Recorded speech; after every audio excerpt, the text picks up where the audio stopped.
শুভ বিজয়ের প্রীতি শুভেচ্ছা ও অভিনন্দন প্রত্যেককে। বাঙালির বড় উৎসব শারদোৎসব শেষ হলো।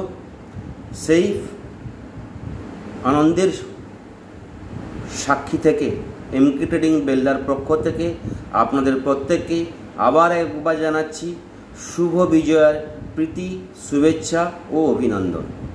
আজ 4 অক্টোবর, আগামী সোমবার 6 অক্টোবর, সেদিন লক্ষ্মী পুজোও আছে এবং আমাদের ইন্ডিয়ান স্টক মার্কেটের সোমবার 6 তারিখ Nifty, bank Nifty, overall market কিভাবে ট্রেড করতে পারে এই নিয়ে আজকের এই ভিডিও। তো লাস্ট কয়েকদিন অ্যানালাইসিস ভিডিও আমি আপনাদের সামনে নিয়ে আসতে পারিনি, কারণ একটু বিজি ছিলাম পুজোর কারণে। তো পুজো শেষ হয়ে গেছে, এবার অ্যানালাইসিস ভিডিও আপনাদের সামনে নিয়ে আসতে চলেছি সোমবারের ভিউ নিয়ে। তো সোমবারের ট্রেডিং আমরা কিভাবে করব সমস্ত কিছু ডিপলি অ্যানালাইসিস করব এই ভিডিওতে।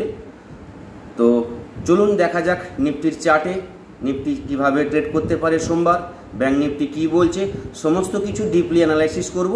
তো চলুন যাওয়া যাক নিফটির চার্টে।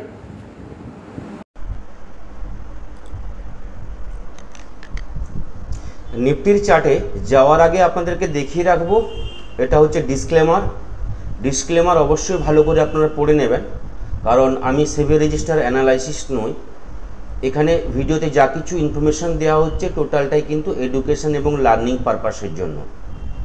আরও একটা ইনফরমেশান দেওয়া আছে, যারা এই ভিডিও বা এমকে ট্রেডিংয়ের ভিডিও দেখছেন বা আমার চ্যানেলে প্রথম এসছেন, প্রত্যেককে বলবো এমকে ট্রেডিং বেলদার ইউটিউব চ্যানেল সাবস্ক্রাইব করবেন, বেল আইকনে গিয়ে ক্লিক করবেন, যাতে এমকে ট্রেডিং যা কিছু ভিডিও যা কিছু ইনফরমেশান এখানে আপলোড করা হবে আপনার কাছে কিন্তু প্রথমেই আসবে।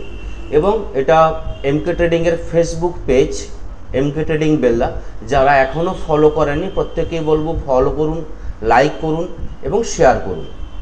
এবার যদি নিফটির চার্টে আমরা আসি তাহলে জিনিসটা অনেকটা ক্লিয়ার হবে। যদি নিফটির উইকলি চার্টে আমরা দেখি তাহলে বলবো নিফটি যে লাস্ট লো হয়েছিল সেই জায়গা থেকে কিন্তু নিফটি সাপোর্ট নিয়েছে এবং এই উইকে যে ক্লোজিং দিয়েছে একটা ভালো পজিটিভ একটা ক্যান্ডেলে ক্লোজিং দিয়েছে। উইকলি ক্লোজিং একটা পজিটিভ সাইন আমরা দেখতে পাচ্ছি উইকলি চার্টে। যদি আমরা ডেলি চার্টে দেখি, ডেলি চার্টেও কিন্তু আমরা দেখতে পাবো বলতে গেলে প্রায় 9 দিন, 1 2 3 4 5 6 7 8 9 পরপর 9 দিন রেড ক্যান্ডেলের পর নিফটি 1 অক্টোবর এবং 3 অক্টোবর দুদিন গ্রিন ক্যান্ডেল করেছে। 9th রেড ক্যান্ডেল সম্ভবত এটা এর আগে সম্ভবত একবার হয়েছে কি হয়নি ঠিক মনে নেই, যদি না হয়ে থাকে তাহলে এটাই হচ্ছে প্রথম কনজিকিউটিভ 9 ডে রেড ক্যান্ডেল। আর যদি হয়েছে হয়তো একটা হয়েছে, নাহলে পরপর 9টা রেড ক্যান্ডেল নিফটিতে আমরা দেখিনি। তো যদি হয়েছে একটা, নাহলে এটা কিন্তু ফার্স্ট।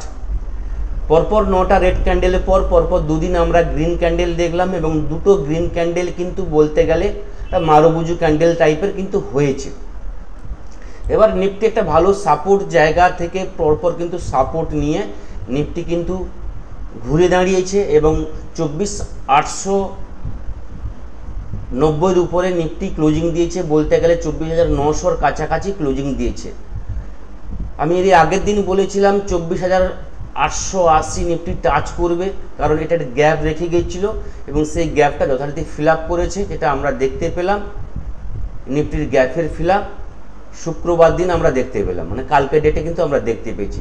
আমি কালকেই ইনফর্ম করেছিলাম নিফটি 24,850-এর উপরে নিফটি ক্লোজিং দিলে নিফটির নেক্সট টার্গেট থাকবে 25,000 এবং 25,140। এই লেভেল কিন্তু নিফটির কাছে আসছে ডেলি চার্টে, যেটা আমার পার্সোনাল ভিউ বা আমার পার্সোনাল অ্যানালাইসিস থেকে আমি বলছি নিফটির নেক্সট টার্গেট চলে আসবে 25,140-এর কাছাকাছি। ফার্স্ট টার্গেট থাকবে 25,000 এবং সেকেন্ড টার্গেট থাকবে 25,140। সোমবারের ভিউতে যদি আমরা যাই ট্রেডিং করতে, তাহলে সোমবারের ভিউতে আমি বলবো নিফটি যেখানে ক্লোজিং দিয়েছে এবং সেই জায়গাটা যদি নিফটি ধরে রাখতে পারে সোমবার, অথবা গ্যাপ ডাউন হলো, গ্যাপ ডাউনের পর নিফটি যদি পরপর শুক্রবারের হাইটাকে ব্রেক করে যায়, অর্থাৎ 24,900 লেভেলটা ব্রেক করে স্টে করতে পারে, সেখান থেকে কিন্তু পজিটিভ মোমেন্টাম, পজিটিভ ট্রেড শুরু হয়ে যাবে। যদি আমরা স্ক্যাল্পিংয়ে যাই তাহলে ছোট ছোট ট্রেড হবে, যেখানে 24,940, 24,980 এবং 25,030 লেভেল পরপর কিন্তু আমাদের কাছে টার্গেট হিসাবে চলে আসবে, এবং সেখানে আপনার স্টপ লস থাকবে 24,850। এটা আমাদের স্টপ লস থেকে কিন্তু পরপর কিন্তু স্ক্যাল্পিং করতে হবে আপ সাইডের জন্য, এবং 25,000-এর উপরে নিফটি যদি স্টে করতে পারে এবং সোমবার যদি এর উপরে ক্লোজিং দেয়, তাহলে নেক্সট টার্গেট থাকবে 25,140, যেখানে সোমবার লাইফ মার্কেটে 25,000 লেভেলটা ক্রস করে যায় 25,030, সেখান থেকে কিন্তু আমাদের টার্গেট থাকবে 25,100 এবং 25,140, এই লেভেল পর্যন্ত টার্গেট থাকবে, যেটা আসছে 2-1 দিনের ভিতরে। কিন্তু আমি দেখতে পাচ্ছি নিফটি কিন্তু একবার ট্রাই করবে 25,000 এবং 25,140 লেভেল পরপর কিন্তু নিফটিতে আছে, এবং 25,140 থেকে 50 জোনটা যদি ব্রেক করে যায়, তাহলে নিফটির নেক্সট টার্গেট থাকবে 25,260, এই লেভেল কিন্তু নিফটিতে পরপর কিন্তু আসবে। এবার ডাউনের জন্য যদি আমরা বলি, বাই চান্স নিফটিতে কোনো খারাপ নিউজ এলো, কেন সমস্ত কিছু চলছে প্রেডিকশানের উপরে, মার্কেটে যা কিছু আমরা প্রেডিকশান করি 100% প্রেডিক্ট হয় না। যদি আমরা বলি যে হ্যাঁ আমার প্রেডিকশান রং এবং মার্কেট এখান থেকে ডাউন যায়, কোনো কিছু নিউজ চলে আসতে পারে, মার্কেট নিউজ বেস মার্কেট চলছে, তো যদি খারাপ নিউজ আসে এবং 24,800 লেভেলটা যদি ব্রেক করে যায়, সেখান থেকে কিন্তু ছোটোখাটো আমরা ফল দেখতে পারি, যেখানে ওভারঅল বলতে গেলে 24,790 লেভেলটার ব্রেকের পর কিন্তু আমরা ডাউনের জন্য ট্রেড নিতে পারি, যেখানে 24,750, 24,700 লেভেল পর্যন্ত কিন্তু ব্যাংক নিফটিতে একটা ডাউন আসতে পারে। এবং যদি আরও একটু রিস্ক নিতে চাই এবং 24,850 যদি জোনটা ব্রেক করে যায়, 24,850 লেভেলের নিচে যদি নিফটি ট্রেড করা শুরু করে, সেখান থেকে ছোটোখাটো স্ক্যাল্পিং হবে ডাউনের জন্য, 25 থেকে 30 পয়েন্টের ডাউনের জন্য স্ক্যাল্পিং হবে, এইভাবে কিন্তু ট্রেড করে যেতে হবে। ওভারঅল মার্কেটে একটা পজিটিভ ক্লোজিং হয়েছে শুক্রবার দিন, ওভারঅল উইকলি চার্টে কিন্তু পজিটিভ স্ট্রেন্থ আমরা দেখতে পাচ্ছি, ডেইলি চার্টেও কিন্তু পরপর কিন্তু আমরা একটা পজিটিভ স্ট্রেন্থ দেখতে পাচ্ছি। তো ডিপ অন বাইয়ের ভিউ থাকবে সোমবার এবং নেক্সট উইকেও ডিপ এলে বাইংয়ের চেষ্টা করুন, এইভাবে কিন্তু আপনাকে ছোটো ছোটো টার্গেট নিয়ে কিন্তু পরপর কিন্তু ট্রেড করতে হবে। এবার যদি ব্যাংক নিফটিতে আমরা যাই, ব্যাংক নিফটিতেও বলবো ওভারঅল কিন্তু ব্যাংক নিফটিতে শুক্রবার দিন এবং তার আগের দিন ব্যাংক নিফটিতে ভালো কিন্তু মোমেন্টাম আমরা দেখতে পেয়েছি, ব্যাংক নিফটির র্যালি কিন্তু বড় হয়েছে নিফটির তুলনায়। এবার ব্যাংক নিফটি যেখানে ক্লোজিং দিচ্ছে 55,590-র কাছাকাছি ব্যাংক নিফটিতে আমরা ক্লোজিং দেখেছি, 241 পয়েন্ট পজিটিভ ক্লোজিং দেখেছি। তো ব্যাংক নিফটিতে যদি সোমবার আমরা ট্রেড করি, তাহলে বলবো ব্যাংক নিফটি যেখানে ক্লোজিং দিয়েছে সেই লেভেলটা যদি ধরে রাখতে পারে সোমবার গ্যাপ আপ অথবা গ্যাপ ডাউনের পর শুক্রবারের হাইটাকে ব্রেক করে যায়, সেখান থেকে ব্যাংক নিফটিতে কিন্তু ট্রেড নেওয়া যায়, যেখানে ব্যাংক নিফটির ফার্স্ট টার্গেট থাকবে 55,660, এটা কিন্তু ফার্স্ট টার্গেট থাকবে, সেকেন্ড টার্গেট থাকবে 55,760, থার্ড টার্গেট থাকবে 55,970 এবং 56,157, এই টার্গেটের জন্য ব্যাংক নিফটিতে কিন্তু নেক্সট উইকে কিন্তু পরপর কিন্তু ট্রেড হবে। তো তার মানে এই নয় সোমবারে এই লেভেলগুলো অ্যাচিভ হয়ে যাবে, কারণ টাইম লাগতে পারে, 2-1 দিন টাইম লাগতে পারে। ওভারঅল ব্যাংক নিফটি যেটা টার্গেট আছে 56,150, এই লেভেল পর্যন্ত কিন্তু ব্যাংক নিফটি একবার ট্রেড করতে পারে। তো ওভারঅল ব্যাংক নিফটিতে ট্রেড নিতে গেলে শুক্রবারে হাইর উপরে থাকলে ব্যাংক নিফটিতে কিন্তু পজিটিভ ট্রেড হবে, পরপর লেভেলগুলো বললাম সেই লেভেল অনুযায়ী ট্রেড করবেন। এবার যদি ডাউনের জন্য ব্যাংক নিফটিতে আমরা ট্রেড নিতে চাই, ব্যাংক নিফটিতে ডাউনের জন্য ট্রেড নিতে গেলে স্ক্যাল্পিং ট্রেড হবে, যদি 55,500 এর নিচে ব্যাংক নিফটি ট্রেড করা শুরু করে, সেখান থেকে ছোটোখাটো আমরা ডিপ দেখতে পারি, যেখানে 55,400 এবং 55,280, এই লেভেল পর্যন্ত ব্যাংক নিফটিতে একটা ডাউন আমরা দেখতে পারি। ওভারঅল এই জায়গা যদি আসে এই জায়গায় যদি আসে, তাহলে কিন্তু এখান থেকে কিন্তু বাইং আমরা দেখতে পাবো বা বায়ারের কিন্তু প্রেশার কিন্তু আমরা দেখতে পাবো। ওভারঅল এখান থেকে মার্কেট ট্রাই করবে আবার 55,600, 55,700 যে লেভেলগুলো বললাম সেই লেভেলের দিকে পরপর কিন্তু যাওয়ার চেষ্টা করবে।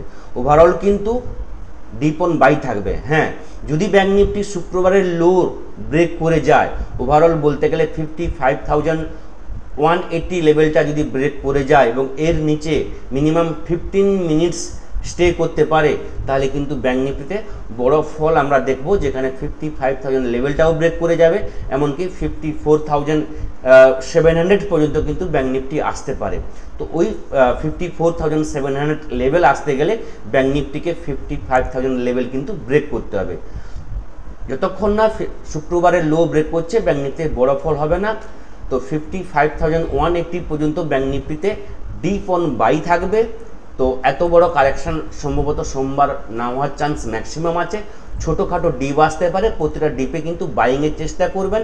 ওভারঅল যদি ছোটোখাটো গ্যাপ ডাউনে ওপেন হয় এবং ব্যাঙ্ক নিফটি শুক্রবারের হাইটাকে ব্রেক করে যায়, তাহলে কিন্তু সেখানে কিন্তু আপের জন্য ট্রেড নেওয়া যেতে পারে। পরপর কিন্তু লেভেলগুলো কিন্তু আপনাদের সামনে আমি তুলে ধরলাম। যদি গ্লোবাল মার্কেট আমরা দেখে নিই, তাহলে গ্লোবাল মার্কেট দেখলে আরও জিনিসটা কিছুটা ক্লিয়ার হয়ে যাবে। গ্লোবাল মার্কেট বা গ্লোবাল যে ইন্ডেক্স কীভাবে আমাদের ইঙ্গিত করছে। যদি ইউএস মার্কেট দেখে নিই, ডাউ 238 পয়েন্ট পজিটিভ ট্রেড করছে, S&P 500 ফ্ল্যাট আছে, ন্যাসড্যাক 63 পয়েন্ট নেগেটিভ আছে। ইউরোপ মার্কেট ওভারঅল বলতে গেলে পজিটিভে ট্রেড করছে ইউরোপ মার্কেট। গিফট নিফটি আমাদের এশিয়ান মার্কেটের গিফট নিফটি ফিউচার চলছে 23 পয়েন্ট নেগেটিভ ট্রেড করছে।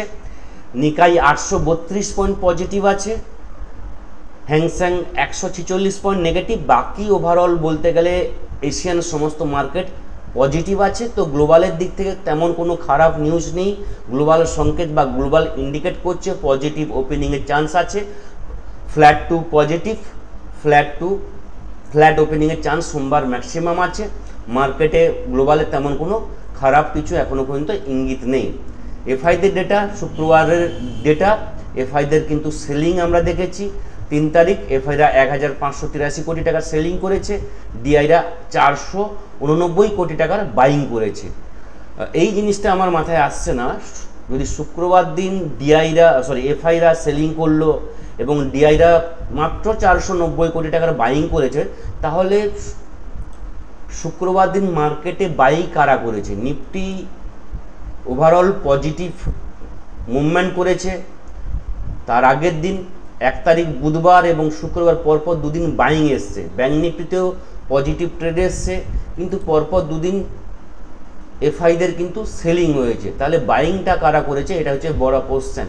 এটা সোমবার মার্কেটে আমরা বুঝতে পারবো।